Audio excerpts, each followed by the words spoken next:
तो मूवी के स्टार्ट में हम एक लड़की जेन फोस्टर को देखते हैं। उसके साथ उसके प्रोफेसर और उसकी असिस्टेंट भी होती है। वो लोग खुले आसमान के नीचे कोई रिसर्च कर रहे होते हैं। तभी उन्हें आसमान से कोई लाइट निकलती हुई दिखाई देती है और तभी वहाँ पर एक बहुत बड़ा टोर्नेडो आता है और उसमें से एक आदमी बाहर आकर गिरता है जिसने कपड़े तक नहीं पहने होते और प्रोफेसर उनको कुछ कपड़े पहनाता है। अब यहाँ से स्टोरी आती है पास्ट में और हमें मिडगार्ड का सीन दिखाया जाता है। ऐसा किंगडम और ऐसी दुनिया जो कि जमीन से ऊपर है उसे एस्गार्ड कहते हैं और मिडगार्ड उसे नीचे वाली दुनिया यानी जमीन को कहते हैं। वहाँ पर कुछ फ्रोस्ट जायंट का अटैक होता है क्योंकि वो मिडगार्ड पर कब्जा करना चाहते थे, लेकिन तभी वहाँ पर एस्गार्ड से किंग आता है जिसका नाम किंग ओडिन होता है और उन सब जायंट से लड़कर उन्हें हरा देता है। इन जायंट्स के लीडर का नाम लोफी होता है और किंग ओडिन लोफी को पूरी तरह से हरा देता है और उसके पास एक खतरनाक वेपन भी होता है जिसे किंग ओडिन अपने पास रख लेता है। इनफैक्ट ये वेपन किसी भी लीडर की ताकत हुआ करता है और हर किंगडम के पास उसका अलग वेपन होता है।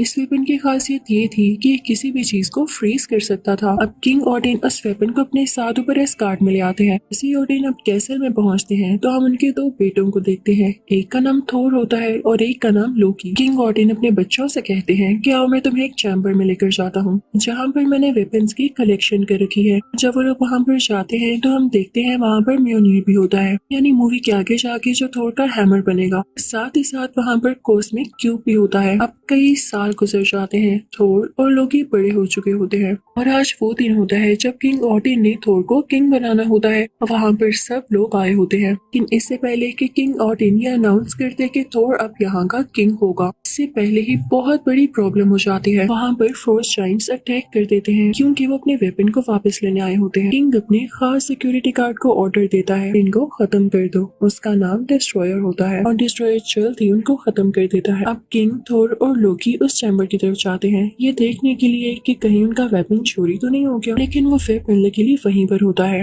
अब थोर अपने फादर से कहता है कि हमें उनसे बदला लेना होगा, तो उसके फादर उसे मना करते हैं कि वेपन को तो कुछ भी नहीं हुआ तो तुम्हारा वहाँ पे जाना फजूल है। तो थोर कहता है मैं वहाँ पर जाऊंगा ताकि वो लोग यहाँ पर वापस दोबारा ना आ सके। फिर थोर अपने साथियों के पास जाता है और उनसे कहता है कि मेरे साथ आओ, हम लोफी के किंगडम पर अटैक करेंगे। अब उसके साथी मान जाते हैं और वो सब उस तरफ निकल पड़ते हैं। उस रास्ते पर पहुंचते ही वो देखते हैं कि वहाँ पर एक सिक्योरिटी गार्ड है जो कि किंग ओडिन का खास आदमी होता है। वो बाइफ्रोस्ट ब्रिज को गार्ड किया करता था। ये वही रास्ता होता है जहाँ से इन लोगों ने लोफी के किंगडम तक पहुँचना था। अब इस सिक्योरिटी गार्ड के पास एक स्वर्ड होती है जिससे ये रास्ता खुलना था और इसी स्वर्ड का यूज होते हुए उनके लिए उस किंगडम में जाना पॉसिबल हो जाता है। जब थोर वहाँ पर जाता है तो देखता है कि अंदर कोई भी नहीं है, तो वो ऊंची सी चिल्लाता है, कहाँ हो तुम सब? क्या मेरे आने से डर चुके हो? बाहर आओ और मेरा सामना करो। तभी उनके सामने लोफी आता है और वो कहता है कोई नहीं डरा, बल्कि अब तुम लोग डरने वाले हो, तुम लोगों ने यहाँ आके गलती की है। तभी थोर का भाई लोकी सामने आता है और लोफी से कहता है कि हमें माफ कर दे, हम यहाँ से चले जाते हैं। तो लोफी कहता है अब नहीं। इसी के साथ फ्रोस्ट जायंट्स उन पर अटैक करने लगते हैं, लेकिन थोर अपनी थंडर पावर का यूज करते हुए उन सबको मारने लगता है और यहाँ पे काफी बड़ी फाइट छिड़ जाती है। तभी एक फ्रोस्ट जायंट लोकी का हाथ पकड़ लेता है तो उसका हाथ भी उन जैसा हो जाता है जैसे लोकी उन्हीं में से हो। सब लोग जीतने ही वाले होते हैं कि तभी लोफी के किंगडम से एक बहुत बड़ा जायंट मॉन्स्टर निकलता है जो कि इन पर अटैक करने वाला होता है, लेकिन थोर उसके मुंह के अंदर जाके उसकी बॉडी को चीरता हुआ बाहर आता है जिससे वो मॉन्स्टर मारा जाता है।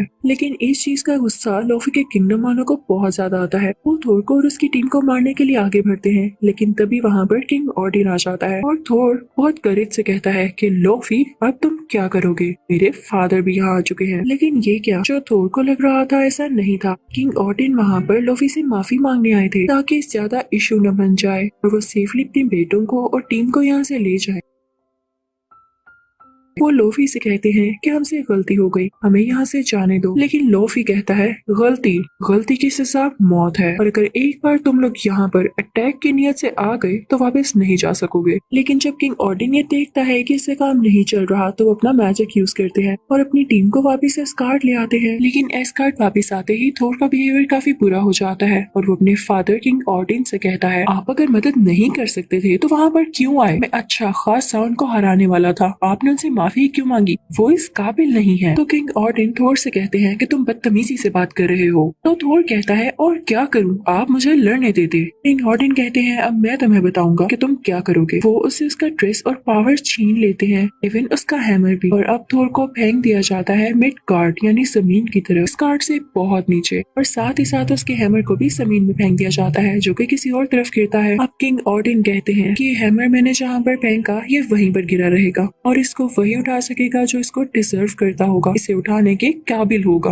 और थोर तुम तब तक इसको हासिल नहीं कर सकोगे जब तक इसके लिए डिजर्विंग न बन जाओ। नेक्स्ट सीन में हम देखते हैं कि थोर एक हॉस्पिटल में है। जब उसकी आंख खुलती है तो देखता है कि उसके आसपास डॉक्टर्स, जेन फॉस्टर, प्रोफेसर और वही असिस्टेंट है। तो वो काफी हड़बड़ा जाता है और कहता है मैं कहाँ पर हूँ। उन सबको पीछे करता हुआ और मारता हुआ हॉस्पिटल से बाहर आ जाता है। नेक्स्ट सीन हमें दिखाया जाता है उसी म्योनिर का जो कि थोर का हैमर होता है। वो किसी सिटी में गिरा था और जहाँ पर वो गिरा था वो जगह कुछ तबाह सी हो गई थी। उसके इर्द गिर्द बाउंड्रीज बना ली थी शील्ड ने। अब उसका एक एजेंट वहाँ पर आता है। वो इस हैमर को लेके काफी इंटरेस्टेड लग रहा था और वो इस पे रिसर्च भी करना चाहता था। अब उसे बताया जाता है कि एक लड़की है जेन फॉस्टर जो कि रिसर्च करती है और क्या पता उसे इस हैमर के बारे में भी पता हो। तो वो एजेंट सीधा जेन फॉस्टर के घर जाता है। जेन फॉस्टर के मना करने के बावजूद भी वो उसकी बुक को वहाँ से ले आता है जिसके अंदर उसने सारी रिसर्च लिख रखी थी। अब उधर थोर को भी पता चल चुका होता है कि उसका हैमर कहाँ पर है क्योंकि ये हैमर की गिरने वाली बात हर तरफ फैल चुकी थी। थोर हॉस्पिटल से बाहर आते ही लोगों से पूछने लगता है कि मुझे घोड़ा कहाँ से मिलेगा। तो लोग हंसने लगते हैं कि घोड़ा इस जमाने में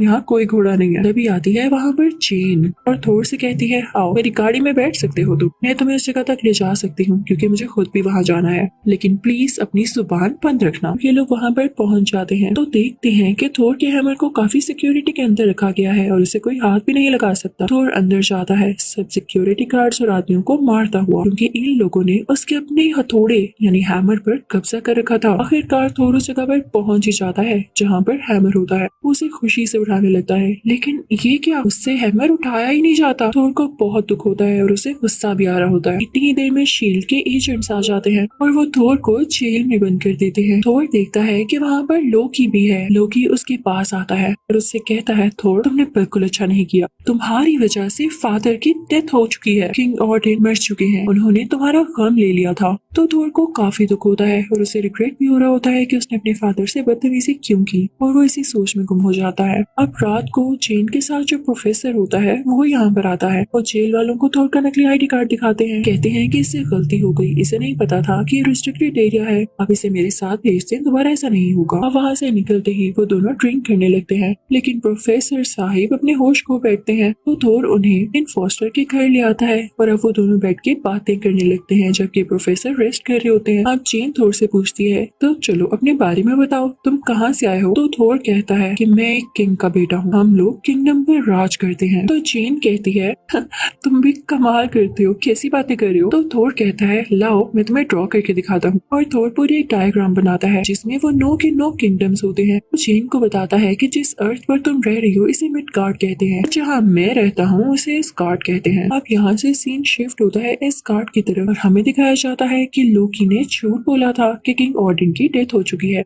वो तो अभी जिंदा होते हैं लेकिन अभी भी होशी की हालत में होते हैं और लोकी उनके पास ही बैठा होता है। वहाँ पर लोकी के जहन में ये सोच चल रही होती है कि वो किंग ऑर्डन को ही मरवा देगा क्योंकि वो चाहता है कि उनका बेटा और किंग बने और लोकी क्योंकि उनका असली बेटा नहीं होता इसीलिए वो लोकी को किंग नहीं बनाना चाहते। लोकी प्लान कर रहा होता है कि वो किंग को मरवा देगा और खुद यहाँ पर रूल करेगा क्योंकि थोर तो पहले ही जमीन पर है। वो वहाँ से उस चैम्बर में जाता है जहाँ पर वो फ्रीजिंग गैजेट होता है यानी लोफी का वेपन और उसको लेकर अब वो पहुंच जाता है उसी पाथवे पर जहाँ पर वो सिक्योरिटी गार्ड उस रास्ते को गार्ड कर रहा होता है। वो लोकी को मना करता है कि सॉरी मैं आपके लिए दरवाजा नहीं खोल सकता। तो लोकी कहता है अच्छा वो ये लो। इसी के साथ ही वो उस वेपन का यूज करते हुए इस बेचारे सिक्योरिटी गार्ड को जमा देता है। उसकी स्वर्ड लेकर पहुंच जाता है उसी किंगडम में यानी लोफी के इलाके। वो वहां जाके लोफी से कहता है कि तुम्हें मेरे लिए एक काम करना होगा, तुम किंग ऑर्डन को मार डालोगे। जैसे ही तुम ये करोगे तो मैं तुम्हें तुम्हारा वेपन लौटा दूंगी। इस तरह से तुम्हारे पास ही तुम्हारी पावर्स आ जाएंगी और मैं भी किंग बन जाऊंगा। तो लोफी कहता है डील तो अच्छी है, मैं इसे एक्सेप्ट करता हूँ। लोकी वहाँ से वापस आ जाता है तो उसे थोर के दोस्त रोक लेते हैं और कहते हैं कि कितनी शैतानी सोच है तुम्हारी, तुम जो भी कर रहे हो हमें वो पता है। तो लोकी उनको खामोश करवा देता है ये कह के कि जल्द ही मैं तुम लोगों का किंग बनने वाला हूँ, इसलिए खामोश ही रहो तो बेहतर है। लेकिन थोर के साथी भी उसकी तरह ब्रेव होते हैं। वो जाते हैं मिडगार्ड थोर को सब कुछ बताने के लिए। वो थोर को बताते हैं कि लोकी असल में चाह क्या रहा है, उसने ये सारा सीन क्रिएट किया है ताकि वो किंग बन सके। तो थोर को तो ये सुन के बहुत गुस्सा आ जाता है। इस बात की खबर लोकी को भी हो जाती तो वो बादशाह के खास सिक्योरिटी गार्ड के पास जाता है जो कि मेटल से बना होता है, डिस्ट्रॉयर। अब लोकी उसे कहता है कि जमीन पर जाओ और थोर और उसके साथियों को मार डालो। तो डिस्ट्रॉयर लोकी की बात मानते हुए मिडगार्ड पर जाता है। वो थोर के साथियों के सामने जाके उसको मारने ही वाला होता है कि तभी थोर सामने आ जाता है और वो कहता है डिस्ट्रॉयर रुक जाओ और मुझसे मुकाबला करो। डिस्ट्रॉयर को क्या फर्क पड़ना था, थोर को हिट करता है और थोर दूर जाके गिरता है क्योंकि ना उसके पास उसका ड्रेस था और ना ही उसका हैमर, तो उसके पास पावर्स कहाँ से आएंगी। वो काफी जख्मी हो जाता है। लेकिन यहाँ भी होता है एक मिरेकल। याद है किंग ऑडिन ने क्या कहा था कि जब तक थोर इस काबिल नहीं हो जाता कि वो हैमर को डिजर्व कर सके तब तक हैमर उसके पास नहीं आ सकता। तो सुने थोर ने ऐसा काम कर दिया था कि वो हैमर को डिजर्व करता था। उसने अपने दोस्तों के लिए कुर्बानी दी थी और खुद चोट खाई थी। अब उसके पास उसका ड्रेस और उसका हैमर वापस आ चुका था और अब बहुत पावरफुल फील कर रहा था। थोर वहाँ पर डिस्ट्रॉयर को अपने हैमर से डिस्ट्रॉय कर देता है। थोर अपनी टीम को लेता हुआ वापस ऊपर जाता। अब वहाँ का सिक्योरिटी गार्ड जिसे लोकी ने जमा दिया होता है वो अपनी पावर का यूज करते हुए बर्फ को तोड़कर बाहर आ जाता है और वो पाथवे थोर के लिए खोल देता है। लेकिन एस्गार्ड खुलने की वजह से लोफी के किंगडम के लोग भी उधर आने लगते हैं। अब लोफी वहाँ पर आकर किंग ऑडिन पर अटैक करने वाला होता है जैसा उसे करने के लिए लोकी ने कहा था। लेकिन लोकी यहाँ पर चाल चलता है और वो खुद ही लोफी को मार डालता है अपने फादर की आंखों के सामने ताकि वो अपने फादर यानी किंग ऑडिन को इम्प्रेस कर सके कि इसने अपने फादर की जान बचाई है। यहाँ से लोकी सीधा बढ़ता है बाइफ्रॉस्ट ब्रिज की तरफ और उसे एक्टिवेट करके उसमें से कोई खतरनाक बीम निकालने वाला होता है ताकि ये सारी जगह तबाह हो जाए और लोकी खुद अपने किंगडम पर राज कर सके और उसे रोकने वाला कोई भी यहाँ तक ना आ सके। लेकिन तभी वहाँ पर आ जाता है थोर और उसे रोकने वाला आज तक कोई पैदा नहीं हुआ था। थोर लोकी से कहता है तो तुम पास नहीं आओगे। तो लोकी कहता है नहीं, इसमें से मैं बीम्स निकाल नहीं वाला हूँ। तो थोर कहता है अच्छा ठीक है। थोर अपना हैमर उस ब्रिज के ऊपर दे मारता है जिससे वो ब्रिज डिस्ट्रॉय हो जाता है। लोकी ये देख के हैरान रह जाता है लेकिन ब्रिज टूटने की वजह से वो दोनों ब्रिज से नीचे गिरने वाले होते हैं। तभी वहाँ पर किंग ऑडिन आते हैं जो कि थोर का हाथ थाम लेते हैं ताकि वो नीचे न गिरे। लोकी ने थोर का हाथ पकड़ा होता है लेकिन जब उसे रियलाइज होता है कि वो इस काबिल नहीं था कि कभी भी अपने फादर को इम्प्रेस कर सके तो वो अपना हाथ थोर से खुद ही छुड़वा लेता है। अब हर तरफ ये बात फैल जाती है कि लोकी ब्रिज से गिरकर मारा गया। अब किंग ऑडिन आते हैं थोर के पास और उससे कहते हैं कि जब तक मैं जिंदा हूँ मेरी यही ख्वाहिश है कि मेरा बेटा मेरी आंखों के सामने किंग बने। तो थोर अपने फादर से कहता है नहीं, मुझे अभी बड़े बड़े काम करने हैं और आप जैसा बनना है। जब मैं वाकई इस काबिल हो गया तब आप मुझे किंग बना दीजिएगा। अब इस पार्ट के एंड में हम देखते हैं कि लोकी मरा नहीं होता बल्कि वो पार्ट 2 में जिंदा होकर जरूर आएगा। इसी के साथ ये पार्ट 1 यहीं पर खत्म होता है।